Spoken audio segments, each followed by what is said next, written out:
mujeres con más derechos y con más participación. Oye, contigo podemos más. Generando oportunidades.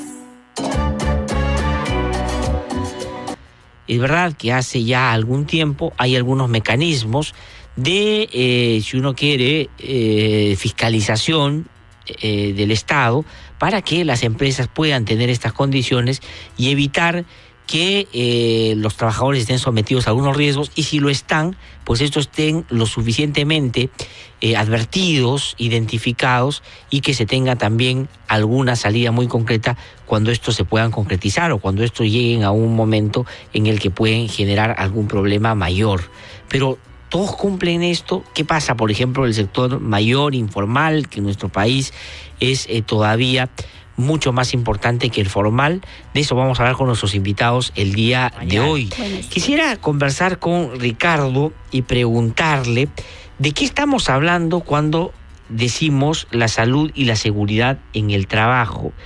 ¿Qué concierne? ¿Qué involucra? ¿De qué se trata? ¿Tiene que ver con algún asunto que personalmente uno tiene que procurarse o con ciertas condiciones que le tiene que proveer el lugar donde uno se desempeña cotidianamente? ¿De qué estamos hablando concretamente? Bueno, buenos días nuevamente, gracias por la oportunidad. En realidad estamos hablando de un tema, digamos, que lo podríamos titular como las buenas prácticas en el trabajo.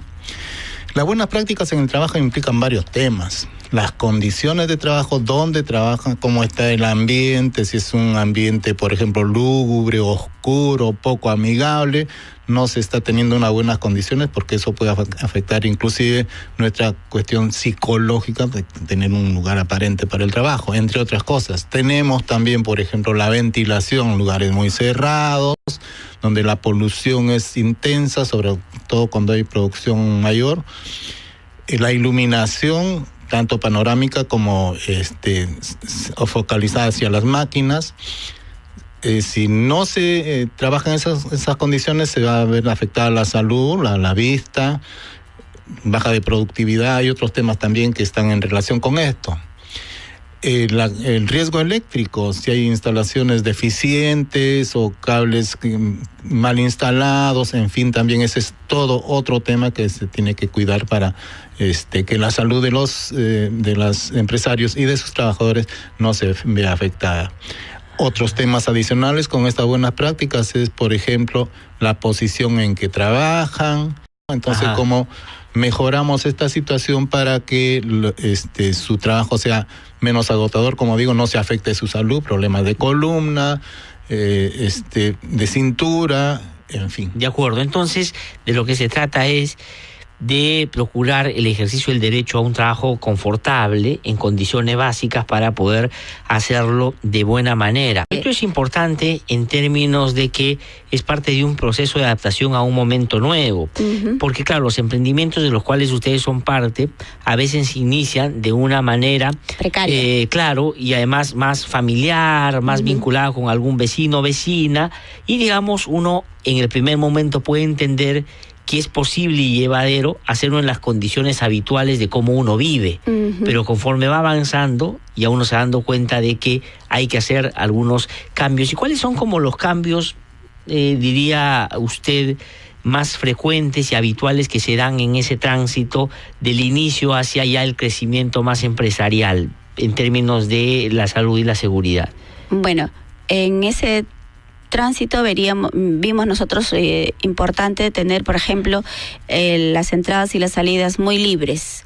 Incluso hay la condición de tener un fondo musical que primero como que los tranquilice, los llame a organizarse mejor, a tener todo a la vista, y luego a cierta hora hacemos también como un pequeño alto para que ellos puedan, como dice el profesor, poder pararse, dar 5 minutos de vigilar ellos mismos su trabajo, cómo están, su ambiente, y si hay algún cambio que hacer, pues se le brinda también. ¿Cuáles son los riesgos, digamos, más frecuentes en este tipo de microempresas o empresas que están transitando a ser medianas?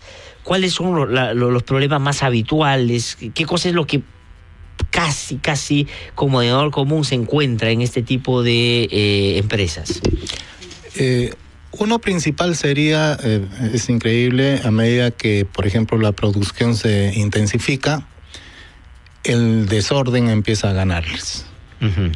Aun cuando puedan haber hecho algunas correcciones en el trayecto, porque eso va a ayudar a mejorar también una serie, evitar obstáculos, en fin, una serie de cosas. Pero a medida que van creciendo, la producción es más grande de la esperada, digamos, con una mirada de volumen que ocupa el taller.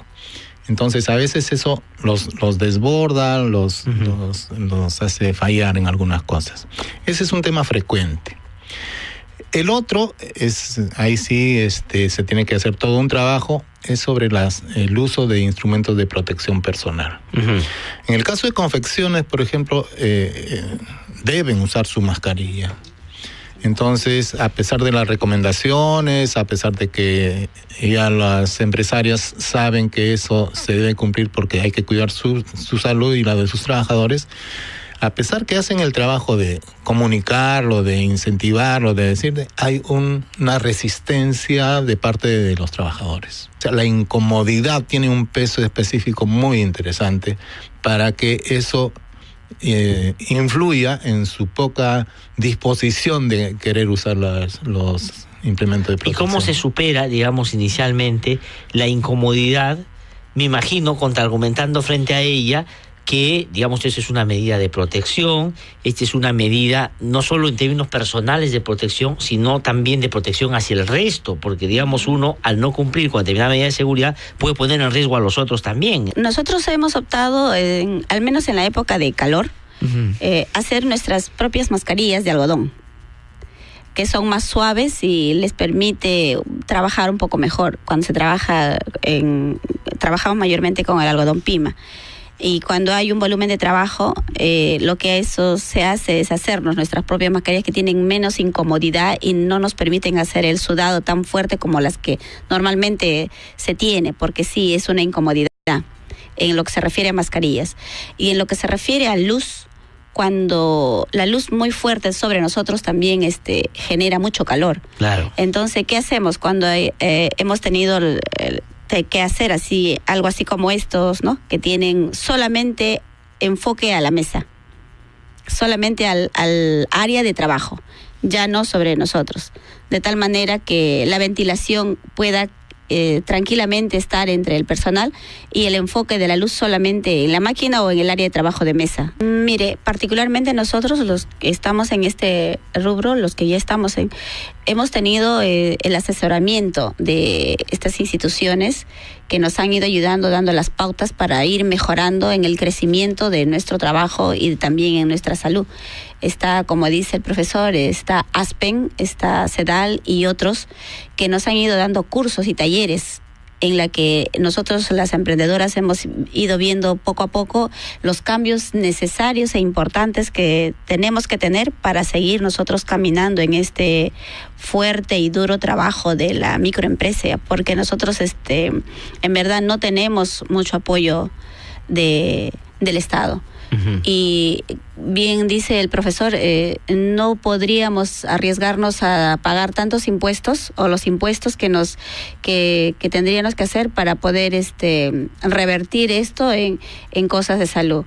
Que si nosotros queremos ganar, no somos nada sin nuestros operarios. Uh-huh. Y nuestros operarios son muy importantes para nosotros. La pequeña empresa no trabaja con más de 4 o 5 personas. Y para nosotros ellos son parte de nuestra familia y tenemos que cuidar porque en base a ellos tenemos el trabajo y tenemos que hacer un trabajo bien y eficiente. Y cuanto mejor se sientan ellos, tanto en la calidad de trabajo, en sus ganancias, tendrán mejor rendimiento, el cuidado de su salud. De acuerdo. Sí, eso es muy importante, es muy importante. Solo así se puede crecer poco a poco. ¿Qué más se podría hacer? ¿Hacia dónde se podría conducir acciones concretas para que esto mejore en términos generales? Porque claro, como dice Miriam, cuando es una microempresa y hay la voluntad de quienes la están gestando, la están procurando, esto avanza, ¿no es cierto? ¿Por qué? Porque además no solo es mejores condiciones para mis operarios, porque probablemente esa persona que es la que impulsa a esa empresa también es trabajadora, entonces sus propias condiciones, ¿no es cierto? Pero ¿qué más se puede hacer? ¿Hacia dónde deben ir las acciones no solo particulares y privadas, sino estatales en este tema. Ahí hay un pendiente que el Estado tendría que cubrir de alguna manera. Porque si por un lado se pide formalización, pero se hace muy poco para apoyarlas en estos temas importantes, ¿no? Porque si al comienzo estas pequeñas empresitas, como señalabas, en la familia se han organizado a cómo han podido hacerlo en parte de la casa, donde hay una buena, adecuada distribución de planta, en unas condiciones totalmente improductivas. Entonces, toda esa orientación y cuidar su salud, porque el primer recurso de una empresa, sea grande, mediana o chica, es la gente. Si no cuidamos a la gente, entonces bien lo ha señalado Miriam, muchas veces está la familia, y así no lo fuera. La gente es el primer recurso de la empresa. No, y el Estado tiene la responsabilidad de generar una política pública que atraviese todo el Estado para generar estas condiciones. Es su responsabilidad, ¿no? Bueno, muchísimas gracias a Ricardo López y a Miriam Huaringa por haber venido esta mañana a contarnos y hablarnos sobre este tema tan importante. Muchísimas gracias.